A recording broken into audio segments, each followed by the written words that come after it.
Olá, meus amigos e irmãos. Que a graça e a paz do nosso Senhor e Salvador Jesus Cristo esteja com cada um de nós. Começamos aqui mais uma lição da revista Palavra e Vida, produzida pelo Departamento de Educação Cristã, juntamente com o Departamento de Comunicação da Convenção Batista Fluminense. Esta revista, que foi escrita pelo pastor Eric Mendonça, com o título Atos da Igreja Primitiva, estudando Atos e os relatos da Igreja Primitiva. Mas antes de começarmos, inscreva no nosso canal, no botão aqui embaixo, onde está escrito Inscreva-se.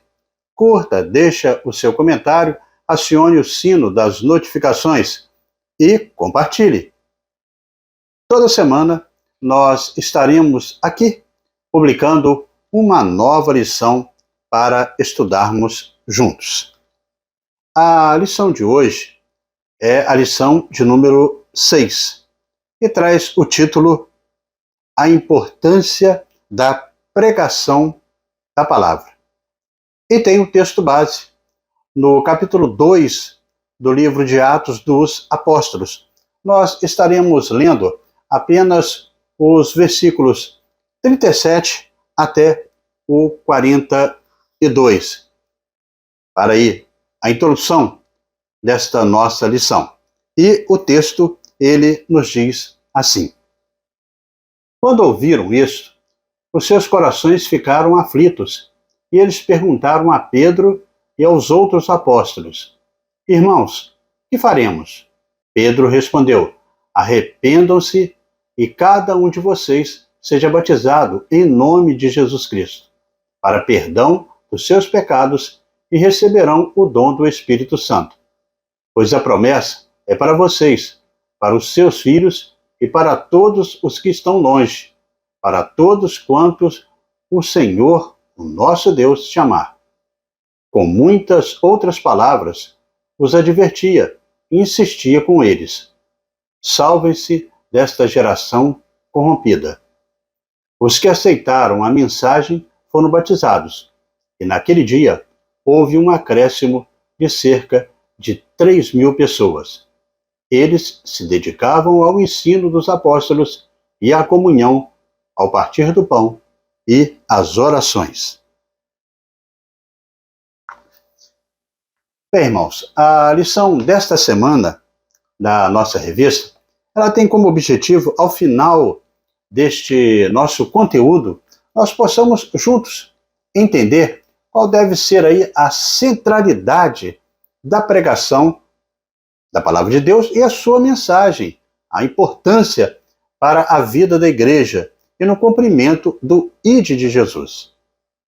Mas antes, no entanto, eu quero agradecer aqui aos irmãos que têm nos enviado mensagens de todo o Brasil, e não somente da área aqui da Convenção Batista Fluminense.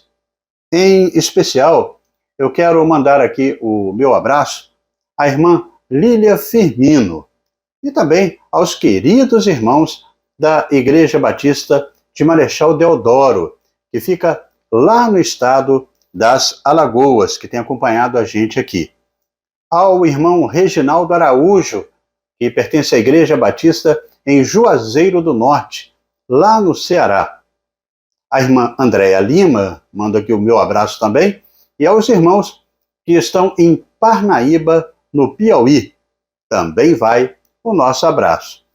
E a irmã Dirlene Guimarães, que pertence à Igreja Batista em Apolo 3, lá em Itaboraí. Um abraço aos irmãos daquela igreja.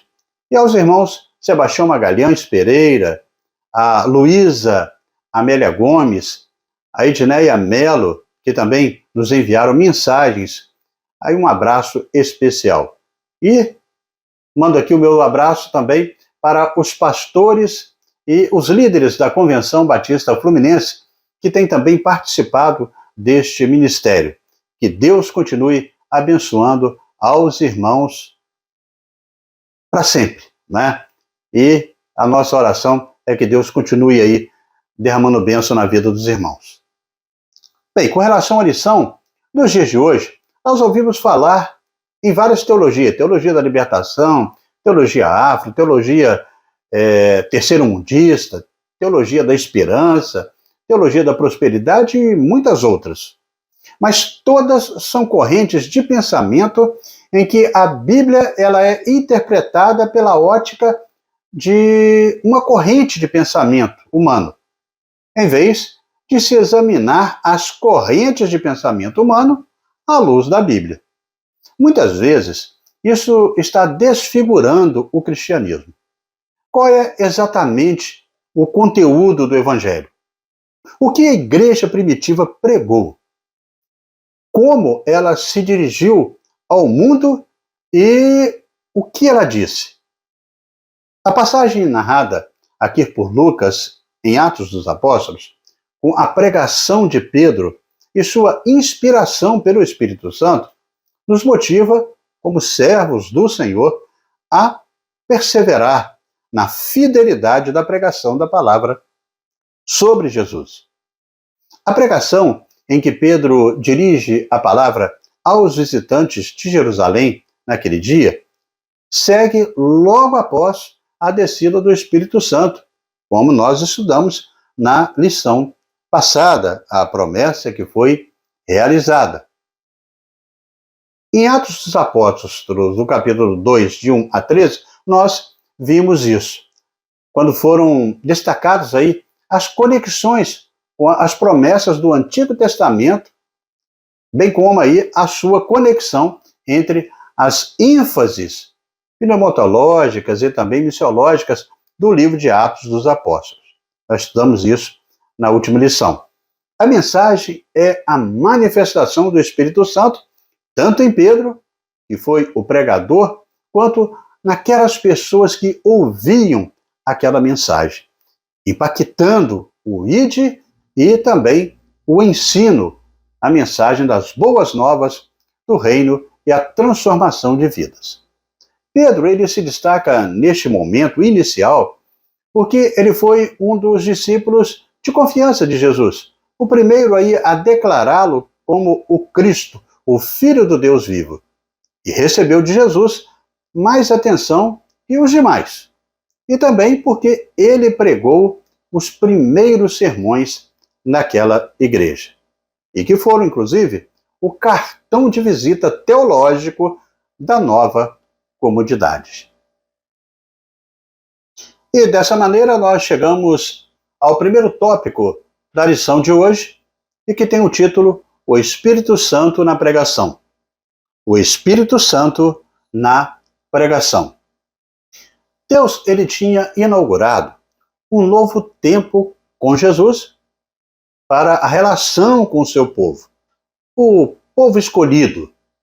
E este novo tempo estava sendo ratificado pelo Espírito Santo através da pregação da palavra de Deus, ali no anúncio do plano de salvação para toda a humanidade. A tão almejada era messiânica que Israel esperava tinha chegado com Jesus. Vivendo no meio de nós, era o Deus presente. A conclusão do sermão de Pedro é bem clara quando destaca no versículo 36, onde ele diz: portanto, que todo Israel fique certo disso. Este Jesus, a quem vocês crucificaram, Deus o fez Senhor e Cristo.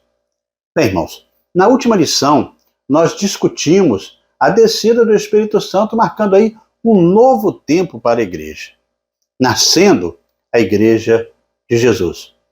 Com sua presença constante e ininterrupta no meio de nós, ele convence os corações de sua natureza pecaminosa, como destacamos aí, como está destacado em João 16, no versículo 7 ao 11, transformando-os em servos de Jesus. O sermão propriamente dito se inicia no versículo 22 do sermão de Pedro e se estende até o 36. Pedro falou a respeito de Jesus, o seu ministério, a realização de milagres, a sua crucificação, a sua ressurreição, sua ascensão e a exaltação do Senhor Jesus. Ele o apresenta como Jesus, o homem, e como Jesus, o Senhor. Este primeiro sermão de Pedro pode ser interpretado como um bom exemplo do conteúdo da pregação apostólica, da pregação discipular, daquela que deve ser pregada. O seu tema principal era Jesus, crucificado, ressuscitado, glorificado.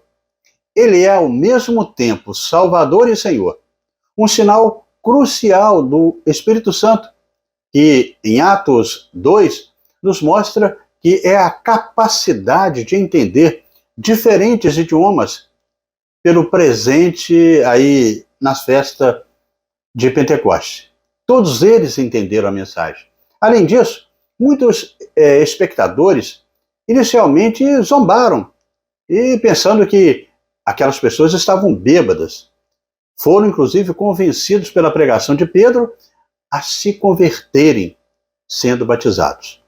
Aquela multidão podia ver e ouvir os resultados do derramamento do Espírito sobre os discípulos. Eles podiam ver a mudança nos apóstolos e podiam ouvir a nova mensagem que estava sendo pregada. O Espírito Santo é Deus e somente Deus tem o poder de sondar corações. O seu atributo da onisciência, que somente Deus possui. Somente Deus tudo sabe e conhece. O saber absoluto e abundante de Deus é sobre tudo e todos. Pedro não tinha esse poder de sondar os intentos do coração humano. Como homem algum, no nosso tempo, também pode fazer isso, por mais sábio ou eloquente que seja. Para atuar no coração humano, por meio da pregação, somente o poder do Espírito Santo para tocar, para mover e transformar aquele que ouve e crer na salvação em Cristo Jesus e nele como o Senhor de sua vida. Em Atos 2, de 14 a 41, nós vemos uma primeira situação do Espírito Santo convertendo vidas e movendo corações em grande número de pessoas na história da igreja. E Lucas faz questão de destacar este momento expressivo, ou seja, ele deixa claro que mais de 3.000 pessoas se renderam aos pés do Senhor. Em Atos 4, de 1 a 22, ele também cita que Pedro e João, eles pregavam e ensinavam ao povo. E Pedro, cheio do Espírito Santo, versículo 8, falava às autoridades. A pregação no Novo Testamento, ela é impensável sem a orientação do Espírito Santo de Deus. Quem prega deve ser guiado por ele. Mesmo sendo eloquente ou dominando técnicas de comunicação, sem a atuação do Espírito Santo, as palavras podem ser até instrutivas, mas não provocarão uma verdadeira mudança na vida dos ouvintes. Este é o ponto destacado por Lucas em Atos dos Apóstolos. E é óbvio que Pedro, ele não engendrou tudo isto, desse raciocínio, que agora nós desdobramos em sua mente, naquele momento. Ele não tinha condições disso. Foi naquele momento o Espírito Santo, que é o autor das Escrituras, que inspirou o discurso de Pedro e também o registro da Escritura de Lucas, daquilo que Lucas estava escrevendo. Fez com este propósito mostrar como Jesus se encaixa no Messias prometido no Antigo Testamento. E assim, irmãos, nós chegamos ao segundo tópico da nossa lição, a lição de hoje, que traz o título A Centralidade da Pregação em Jesus. A centralidade da pregação em Jesus. Isso é interessante porque pregar a palavra de Deus é a sublime missão da igreja. É por intermédio do ministério da palavra que vidas são salvas, transformadas e edificadas. Neste tópico, nós veremos a importância da pregação bíblica. Nesse aspecto, para refletir a glória de Deus, a pregação precisa manter o propósito para o qual foi estabelecida, ou seja, revelar Deus e educar a igreja. Por isso nós podemos afirmar que é importante, pois assim a igreja ela é edificada e moldada pelos valores do reino, e almas são acrescidas a ela. Uma igreja em que a palavra de Deus não tem primazia, tanto na ação evangelística quanto na discipuladora, é uma igreja fraca. Portanto, a natureza da pregação precisa ser bíblica e cristocêntrica.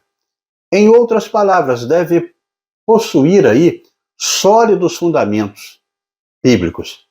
A pregação tanto é a dependência da atuação do Espírito Santo na vida de quem prega, quanto a necessidade de centralidade da pregação na vida e obra de Jesus. Nunca podemos esquecer o cerne da nossa missão, descrita em Mateus 28, 19 a 20, onde Jesus assim declarou, Portanto, vão e façam discípulos de todas as nações, batizando-os em nome do Pai, do Filho e do Espírito Santo. No versículo 20, ensinando-os a obedecer a tudo o que eu lhes ordenei. E eu estarei sempre com vocês até o fim dos tempos. É o cerne da nossa pregação. Em primeiro lugar, vemos o evangelista destacando aí as palavras de Jesus para fazer discípulos do Mestre, que é a nossa missão. Em segundo lugar, nós vemos aí a ordenança de Jesus para o batismo daqueles que crerem. É mais um passo para aqueles que entenderam o que é ser discípulo. E por serem discípulos, obedecem à ordenança de Jesus, que é o batismo em nome do Pai, do Filho e do Espírito Santo. E o terceiro lugar, nós precisamos ensinar sobre as ordenanças que Jesus passou aos seus discípulos.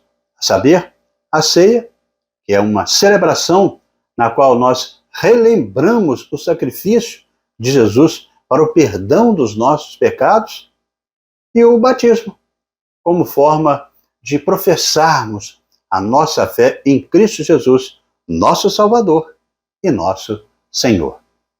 Em quarto lugar, Jesus ele prometeu que estaria conosco nesta missão de discipular, de batizar, de ensinar até o fim dos tempos.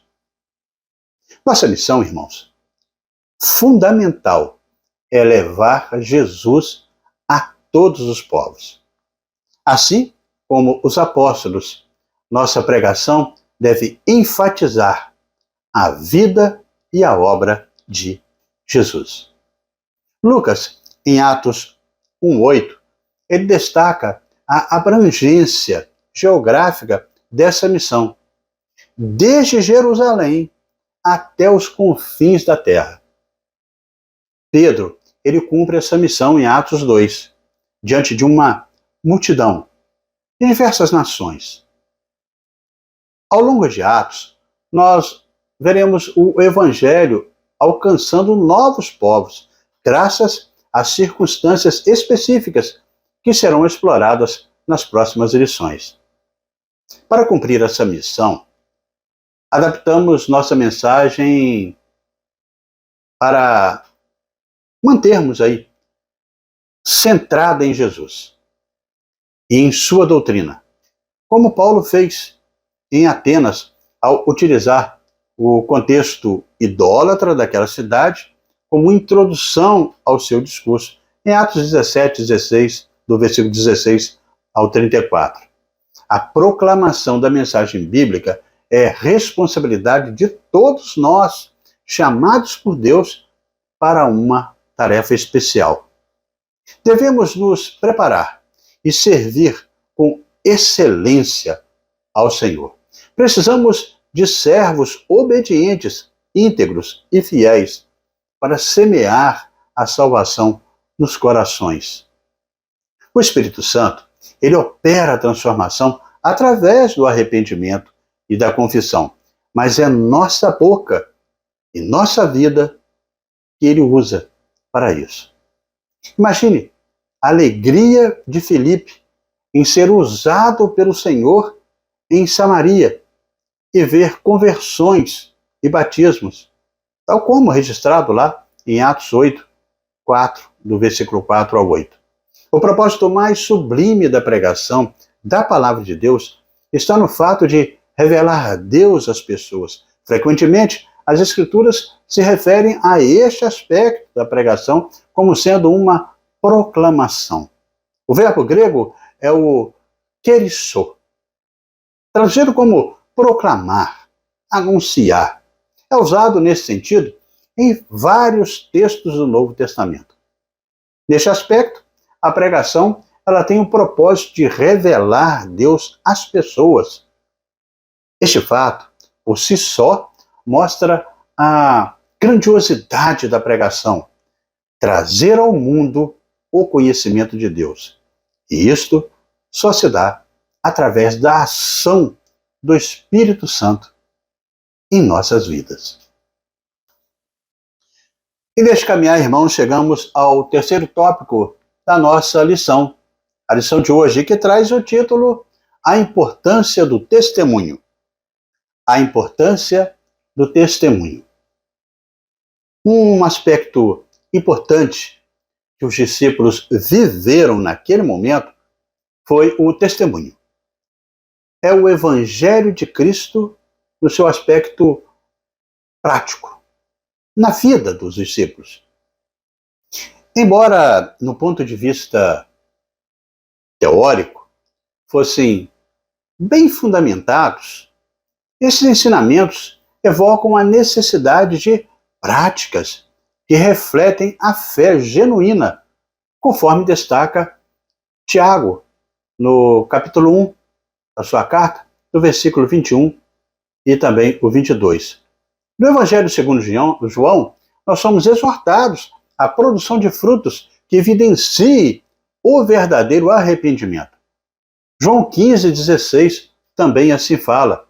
O livro de Atos, ele registra a conversão de milhares de pessoas e o fato de que eles perseveraram na doutrina dos apóstolos, como demonstração de uma verdadeira conversão, compreensão e obediência aos princípios ensinados pelos apóstolos.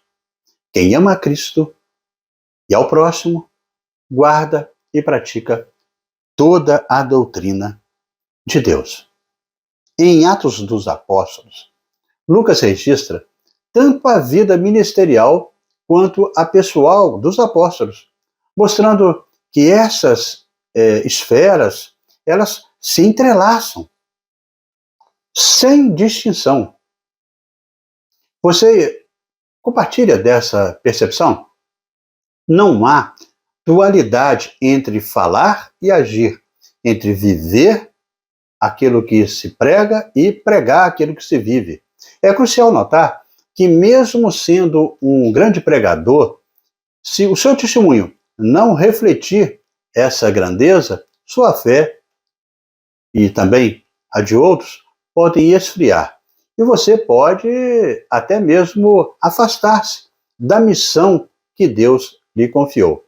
Infelizmente, a mídia ela tende a destacar mais os erros do que os acertos dos crentes. Você já observou isso? Desde criança eu aprendi uma lição que é muito valiosa. É possível construir uma torre de cartas com muito esforço e até dedicação ao longo de um tempo. Mas basta um deslize para que ela desmorone em segundos. Nós vivemos dias assim, Isso não é novidade.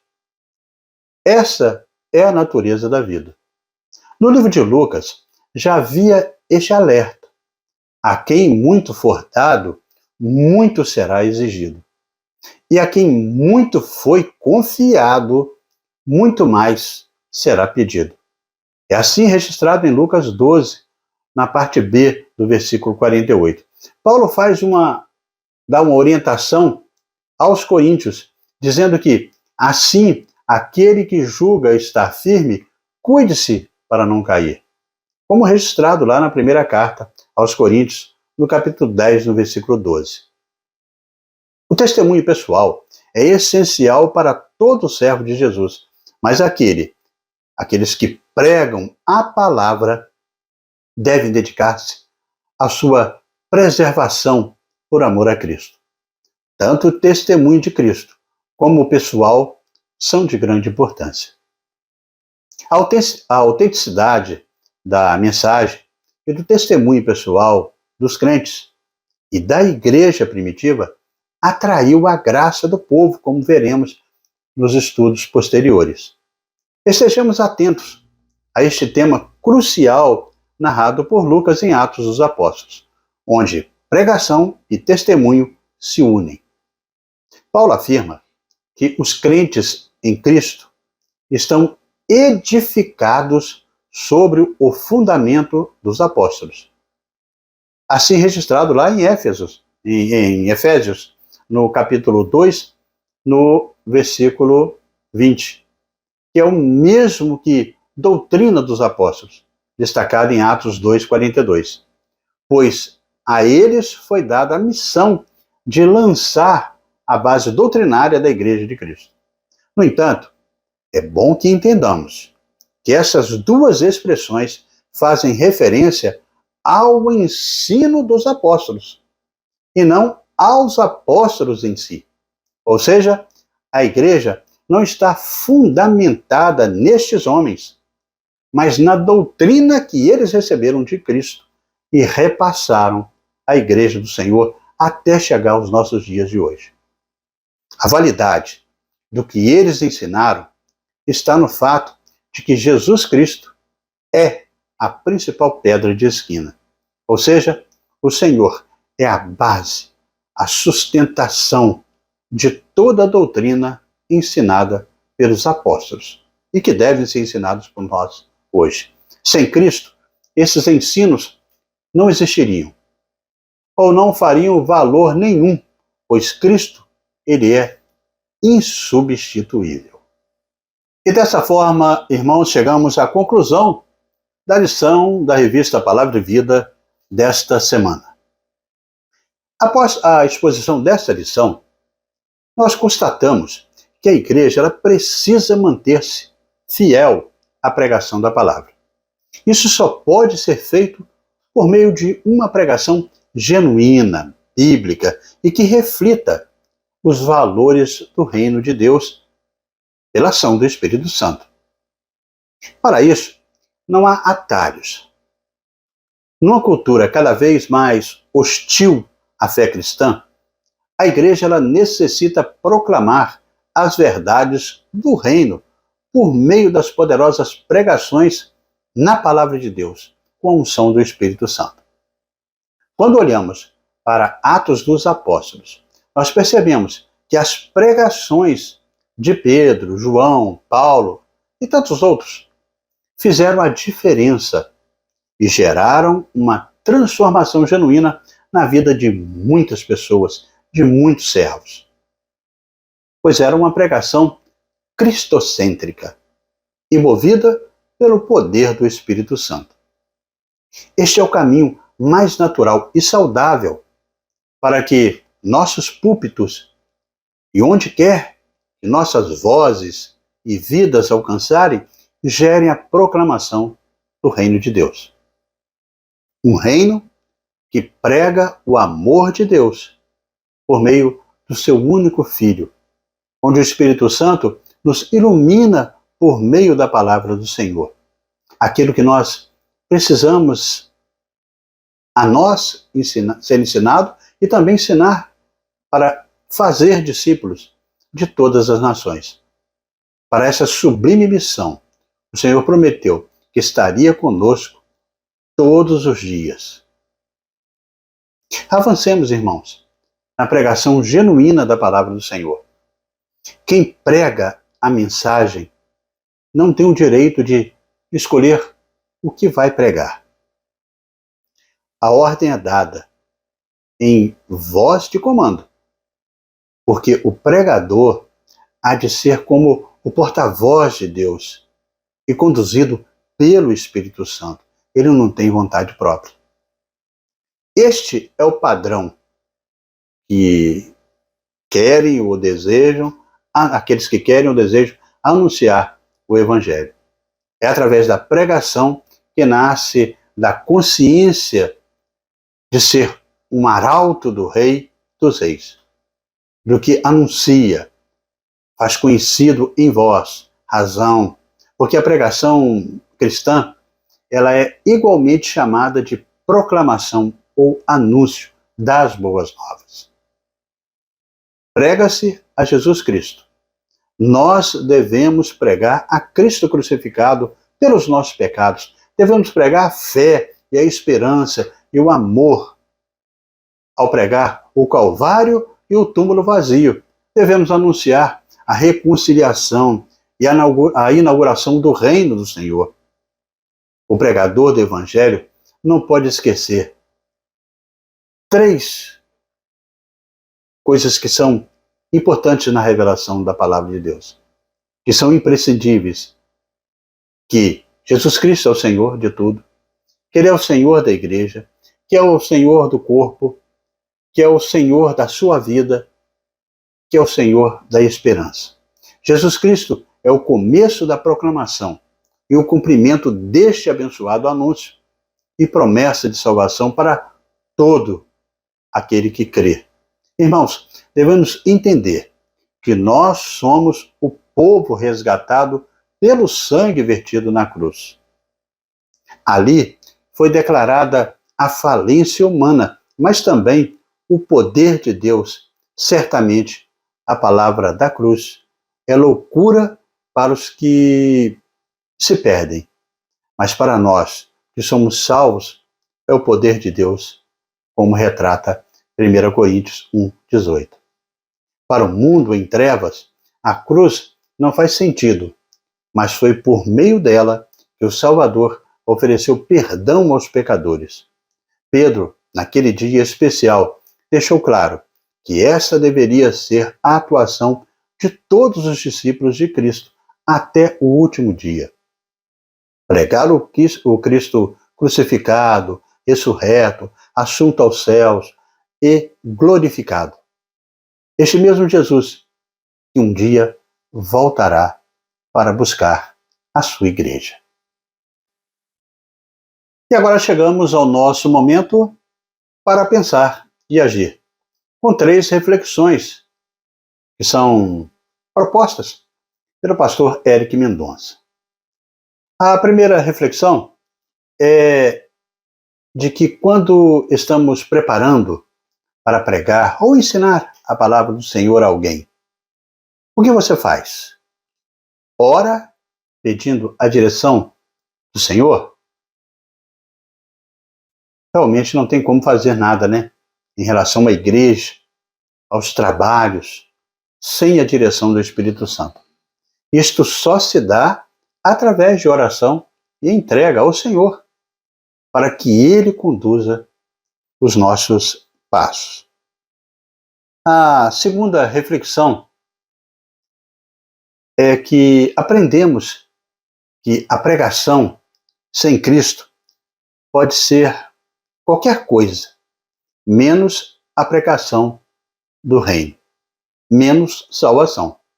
Você acha que a exposição nas mídias tem colaborado para uma descentralização aí da verdadeira mensagem do Evangelho? Tem acontecido isso, né, irmãos? Cristo deve ser o centro das atividades de nossas igrejas.